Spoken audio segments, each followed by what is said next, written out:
Season's greetings to everyone who's been following the restoration of the Monteverdi 3754 here in Melbourne, Australia. I'm speaking to you from the luxurious rear passenger space of the vehicle, where my goal today is to look at some of the wiring. And if I just switch screens here, can I do that? That's better. This is the rear right passenger door, and I've got myself my tools for the day, I should explain, are a cable tracker. So multimeter there. This little device tells you when you've found a wire. So if we go over to the center console, we've got a signal over here at the switch. So I've got my wires going to the switch, but the window won't roll up and down. The front driver and passenger doors are ready to go. They operate off the two outside buttons there on the dashboard, and they're rolling up and down. This fellow over here needs a slight adjustment to the bolts that hold the glass in order to get that window glass to close evenly across left to right. It's actually just a little bit dropped on the left hand side. You can't see it from here. I'll be making that slight adjustment, and then we'll be putting a door card on. Isn't that exciting? I do have the, the Americans call them the waistline fuzzies to renew. But it looks like by the end of this weekend, or by New Year's Eve, let's say, the front door cards will be on, and work on cleaning the black Alcantara a little bit. But this is my current focus, getting these rear windows rolling.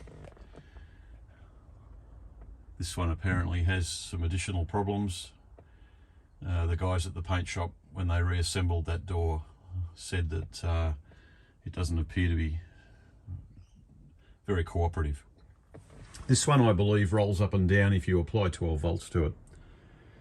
And that's a wiring problem, and that I'm relatively confident of being able to tackle. Plenty more jobs, including a good steam clean of the red carpet, I would think. Couldn't go astray after 5 years sitting in a panel shop. It's pretty dusky in here. The leather cream is, if I can change the focus there a little bit, the leather cream's gone in and softened this up really nicely. So I'm going to continue on with a treatment on it. Where I've been sitting on it, it's not as sticky. And a light dyeing of the interior, I'm hoping, is going to bring the colour back into a match. This is definitely the original leather here. Rear seat's not used nearly as much. And there's just a lighter hue on some of the leather that's been worked on before.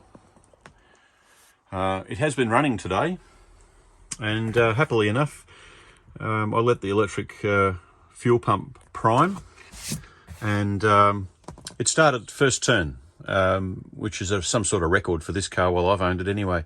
It's always been a very recalcitrant starter, and somewhat of a nuisance at times. Moving to the outside of the vehicle, we are still without wheels. The wheels are inside, waiting for larger, oversized tyre valves, and they should be due in the next couple of days, and then we really can get the thing rolling again and start to put it back together. And once that happens, things will accelerate through fairly quickly. Almost time for a wash. as well, but right now this is my office for the rest of the afternoon. Chasing voltage through those switches there, getting these windows sorted out, getting them rolling up and down, put the door cards back on. One more job ticked off the box. I'll show you something else that I've ticked off just a couple of days ago. The windscreen wipers are back on the car. Cleaned, polished, and I've found some wiper blades that just snap straight on there. I will probably try and find some polished alloy ones. Would suit the car better for sure. But for a roadworthy and to get the thing moving, it's the least of my worries.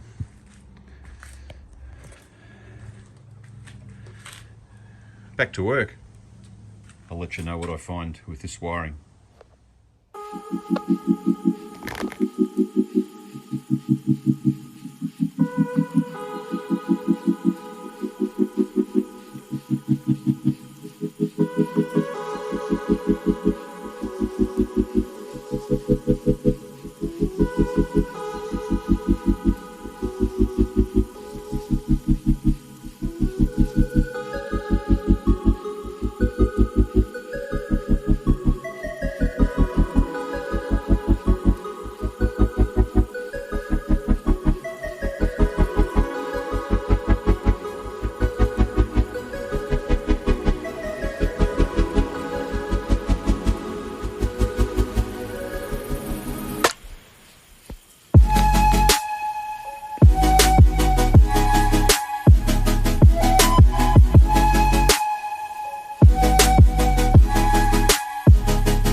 Good morning.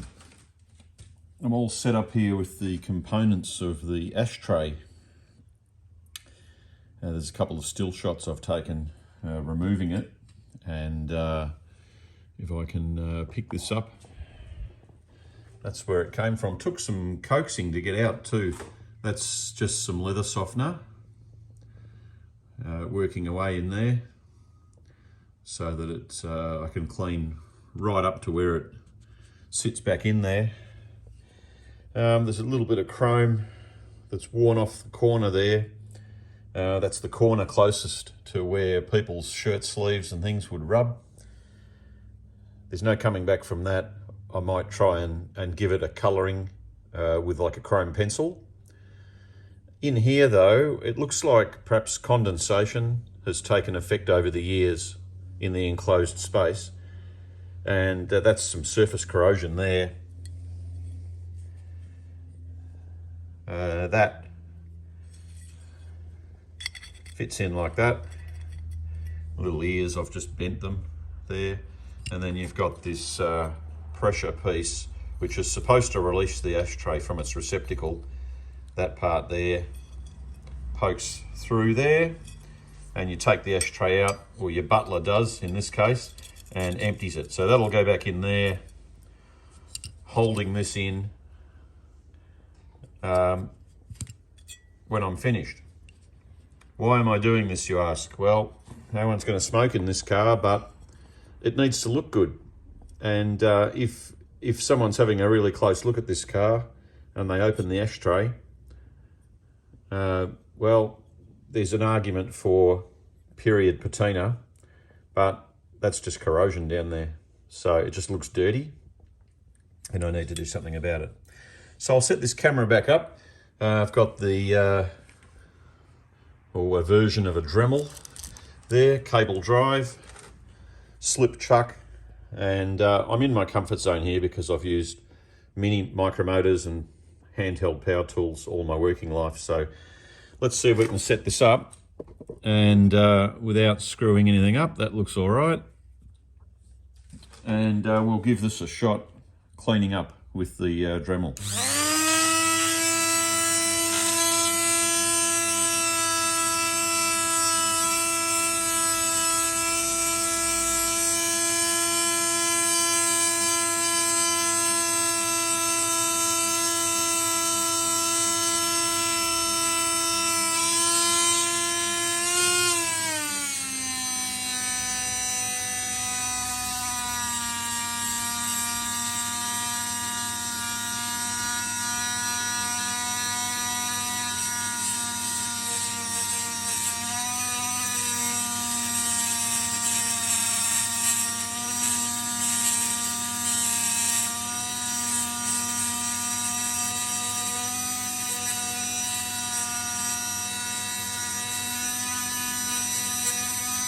Holding on to the bottom of this, it's getting a bit warm.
Let's get that in view there. I'm not looking for a perfect finish, I'm looking for some uniformity. I'm looking to get rid of marks of corrosion. And I've almost done that. There's a few sort of stained bits there. This is the underside of the ashtray lid, so it's not going to be on show immediately when people walk up to have a look at the car. But if someone lifts the lid, it's a different story. This top surface looks like it was a wrinkle finish. Now, I've got wrinkle paint, and but I just need to smooth all this off and possibly even just use a primer filler so you don't see those in the final coat of wrinkle. Wrinkle paint's very forgiving, of course, but I think this is just missing paint there. And I've cleaned up the corrosion there. That goes onto the back of the ashtray, so there's no problem there. This can be seen though, and we'll see how we go. On to the next piece, which was the body itself. Now this is chrome plated around here. I'm looking to stay away from this whole margin here and the initial. There's nothing wrong with that surface there, but I'm just looking to clean this up, mainly at the bottom, and I'm seriously considering using like a like a matte silver type finish in there, so that if someone opens the ashtray, they just see a clean silver colour. It doesn't need to be chrome. And of course this sits into the upholstery. You don't see any of it at all. I cleaned up the edges with some steel wool earlier. I'm not going to go anywhere near that with a wire brush. Wire brush is an interesting thing. When it lets pieces go, I don't know whether you can see that, but I get a little free acupuncture. See that little piece there? What a mongrel. So I'm going to go ahead now and clean that up. See how we go. I am wearing glasses, by the way.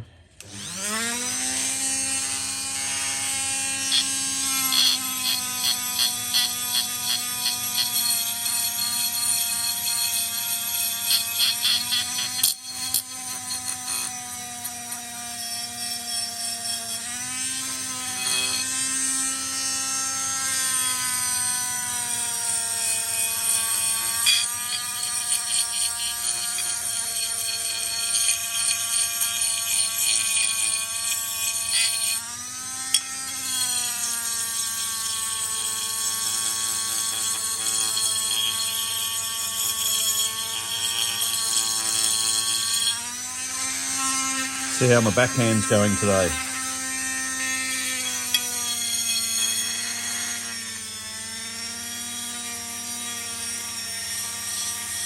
Could be better than my forehand.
All right, it's a bit discoloured. There's a bit of penetrine in there. I should mention Dad's old bottle of penetrine.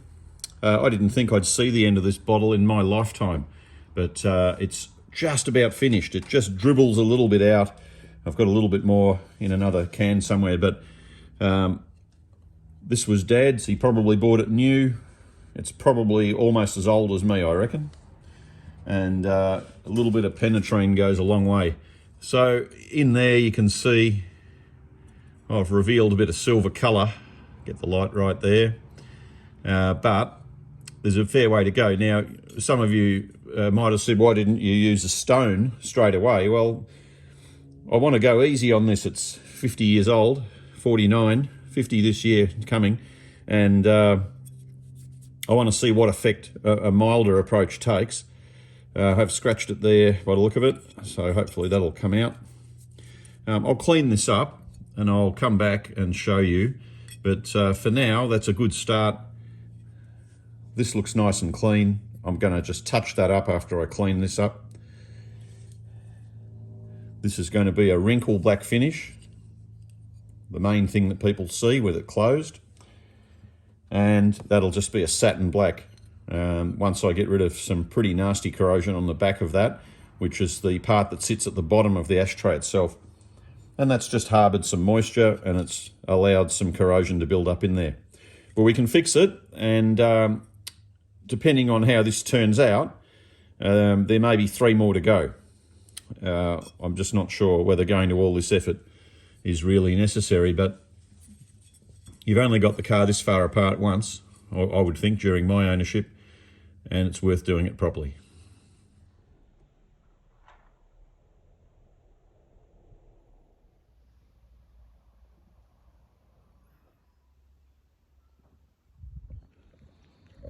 Welcome to the paint booth here at Eltham.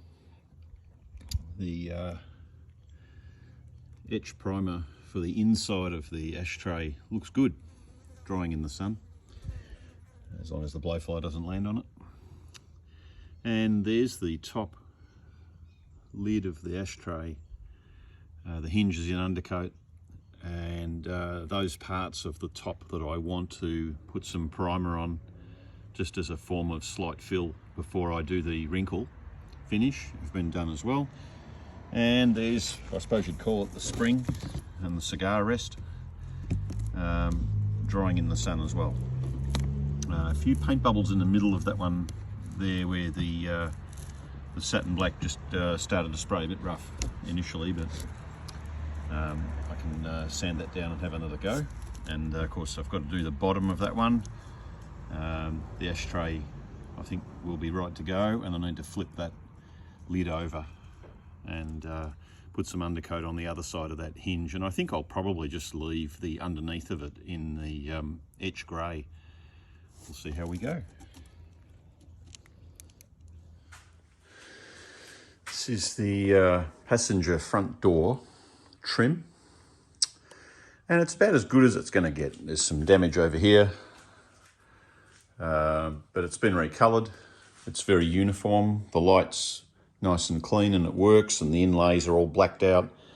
And this is actually metal, so this is a chrome. It's good quality chrome. And the fixings here, the countersunk washers are still in there. I'm gonna have to dig those out in order to put this back on the car. The driver's door is going first. I'm just doing some wiring on that. And we've got the other door trim over there, and at the back there, hiding away behind the original console, and the Jaguar dash pad, or the Daimler dash pad, which is laying dormant at the moment. Time for a lunch break. Sounds like the cricket, doesn't it? But I can say that this trim you see here is going to be back on the car probably in the next couple of days, and I'm very happy about that. And getting some of this stuff out of the garage and back onto the car probably agrees with the rest of the family as well.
Well, after a few hours of toil, that's the finish I got on the inside, which looks almost stock. The chrome on the outside obviously more shiny, but that's exactly what it did before when it went into the depth of the little bin there. It became more of a satin or flat finish, and that's exactly what I've got from that chrome paint.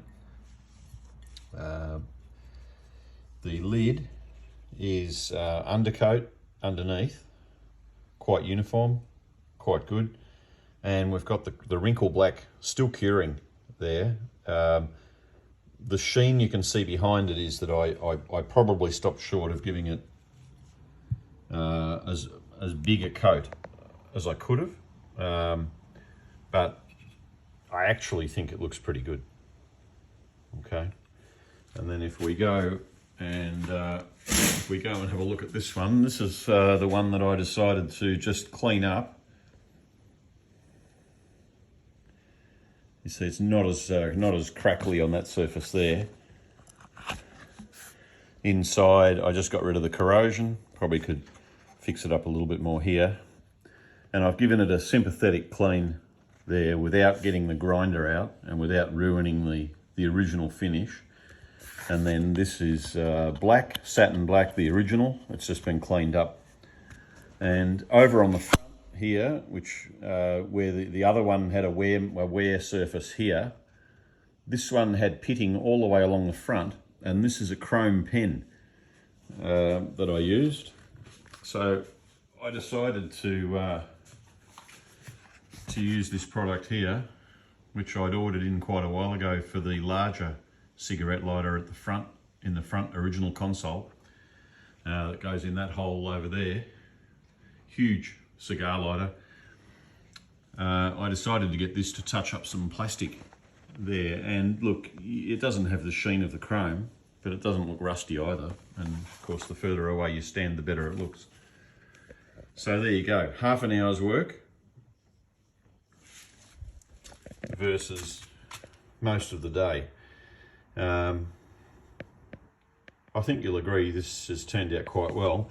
Here's where the chrome was worn.